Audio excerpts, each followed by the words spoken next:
The vote was unanimous. Karen Winters was out as HOA president. She drove home in silence, porch lights illuminating perfectly manicured lawns that suddenly seemed meaningless. 20 years in pristine pines, the last 5 spent in increasing obsession with regulations and control. For what?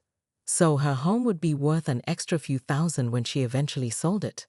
Karen poured herself another glass of wine and walked to her backyard patio, something she rarely did anymore, too busy patrolling for violations. The night air carried the scent of jasmine from somewhere nearby. Probably unauthorized plantings, she thought automatically, then caught herself. The sound of laughter drifted over the fence. The Rodriguez family was having a gathering. Before becoming HOA president, Karen had attended their annual summer barbecue. Maria Rodriguez made empanadas that Karen still dreamed about. When had she stopped accepting their invitations? Sleep eluded her that night. By dawn, Karen had made a decision that surprised even herself. She began with Trevor's mother. Elaine Michaels opened her door warily, but her expression softened when Karen extended a peace offering, fresh paint in the exact approved shade for her ramp, and an offer to help apply it. "I was wrong," Karen said simply. "I hope it's not too late to make amends." Over the following weeks, Karen embarked on what her daughter Sophia jokingly called the apology tour. She helped the Wilsons take down their Christmas lights. She brought gardening tools to assist the Patels in properly bordering their vegetable plot, then asked if they might teach her how to grow tomatoes. Not everyone forgave her immediately. Some doors remained closed. Mrs. Chen accepted Karen's apology, but declined her offer to rehang the wind chimes together. "Some hearts take longer to heal," she said quietly. The most difficult visit was to the community center, where the new HOA board was meeting. Karen requested 5 minutes of their time. "I'm not here to contest the vote," she began, hands clasped tightly to hide their trembling. "I'm here to propose amendments to our bylaws, ones that balance property standards with human needs." She presented her suggestions: a compassionate exceptions process for health-related modifications. The sound of gardening shears hitting the pavement echoed through pristine pines like a gunshot. Karen Winters stood frozen, mouth agape, as her neighbor Trevor continued to trim his hedges into the shape of a middle finger. Not just any middle finger, a 7-foot-tall, meticulously sculpted topiary masterpiece that pointed directly at her kitchen window. "Trevor Michaels," she screeched, her voice carrying across 3 property lines. "That is a direct violation of HOA Bylaw 7.3, paragraph C. No landscaping shall depict offensive imagery or symbols." Several neighbors peered out of windows and from behind curtains. This wasn't the first Karen spectacle they'd witnessed, but it promised to be among the most entertaining. Trevor barely glanced over his shoulder. "It's abstract art, Karen. Some might see a finger. I see a tribute to vertical growth." He snipped another small branch with surgical precision. Karen's hand flew to the pearls at her neck, clutching them so tightly the strand threatened to snap. As the newly elected president of Pristine Pines Homeowners Association, she would not, could not, let this flagrant defiance stand. Her authority depended on swift and merciless enforcement.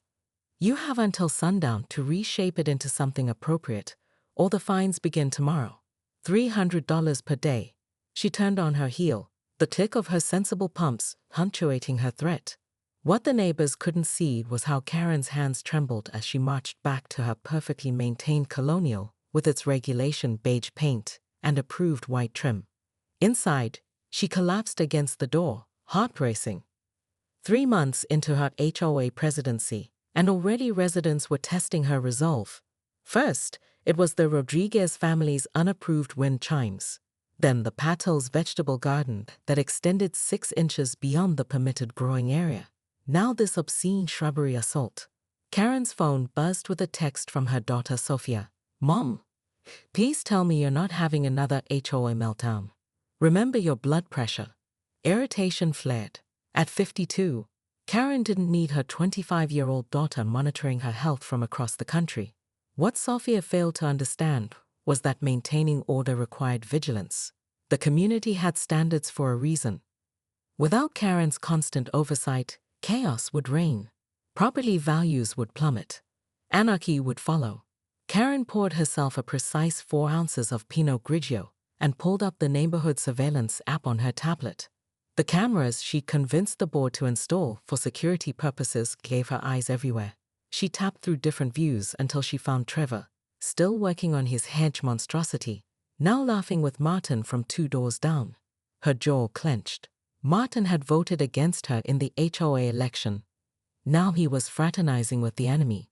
Karen opened the HOA violation reporting system and began documenting Trevor's infraction with timestamp and photos. As she worked, an email notification appeared at the top of her screen. The subject line made her blood run cold. Emergency BORD meeting, called. Vote of no confidence. HOA president. Karen stared at the words, unblinking. Someone had initiated proceedings to remove her from office. Her reign had barely begun, and already they were trying to dethrone her. Well, they had no idea what they were up against. Karen Winters didn't surrender territory, she conquered it. She finished her wine in 1 swallow and began making a list of every violation each board member had committed in the past 5 years. By morning, she would be ready for war. Karen arrived at the community center 20 minutes early, armed with a 3-ring binder of meticulously documented violations and a thermos of coffee strong enough to dissolve a spoon.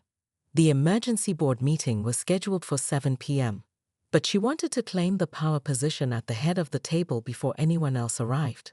As she arranged her materials with military precision, Diane Lawson, the board secretary and Karen's former ally, entered the room. The flash of guilt in Diane's eyes told Karen everything. You called this meeting. It wasn't a question. Diane's shoulders straightened. The neighborhood is miserable, Karen. 3 families have put their homes on the market since you took over. Your enforcement tactics err. Following the bylaws to the letter, Karen interrupted, slapping her hand on the rulebook. The same bylaws everyone agreed to when they moved here. There's enforcement, and then there's harassment. Diane's voice had an unusual edge. The security cameras watching people's backyards? The dawn inspections? Measuring grass height with a ruler? You fined the Wilsons $500 because their Christmas lights stayed up 2 days past the January 5th deadline, while James was in the hospital after a heart attack. Karen bristled. Rules without consequences are merely suggestions. The door opened as other board members filed in, along with a surprising number of residents. Trevor stood among them, no longer smiling. The topiary incident had been just the beginning, it seemed. Board President Marcus Green called the meeting to order. We're here to address concerns about leadership and enforcement practices under President Winters. Karen's prepared defense evaporated as, one by one, neighbors stepped forward with stories. Mrs. Chen described crying after Karen demanded she remove the memorial wind chimes for her deceased husband. 8-year-old Zach Miller explained how Karen had dismantled the tree fort his dad spent months building because it was 6 inches taller than permitted. The Johnsons recounted how Karen had photographed their teenage daughter's pool party, citing documentation of potential noise violations. With each testimony, Karen felt more alone. Yet something unexpected stirred within her. Not defiance, but discomfort. Was this really how they saw her? A monster masquerading as a defender of property values. When her turn to speak came, Karen rose stiffly. I've only tried to maintain the standards we all agreed upon, she began, her voice less certain than usual. A community needs order. A community needs compassion, Trevor interjected. My obscene hedge was a protest, Karen. After you fined my elderly mother for her walker ramp being the wrong shade of brown, something had to be done. Karen hadn't connected Trevor with Elaine Michaels in 4B. The woman had installed the ramp without approval, but your mother has mobility issues, Karen asked, suddenly feeling hollow. Parkinson's, Trevor replied flatly. The ramp builder came on short notice. We planned to paint it properly the following weekend. A memory surfaced, Karen's own mother struggling with stairs in her final years. How desperate they'd been for solutions. As the vote of no confidence loomed, Karen felt her carefully constructed world teetering. What had she become in her quest for perfect property values? When had rules become more important than people? The board president called for the vote. Karen closed her eyes, awaiting her fate.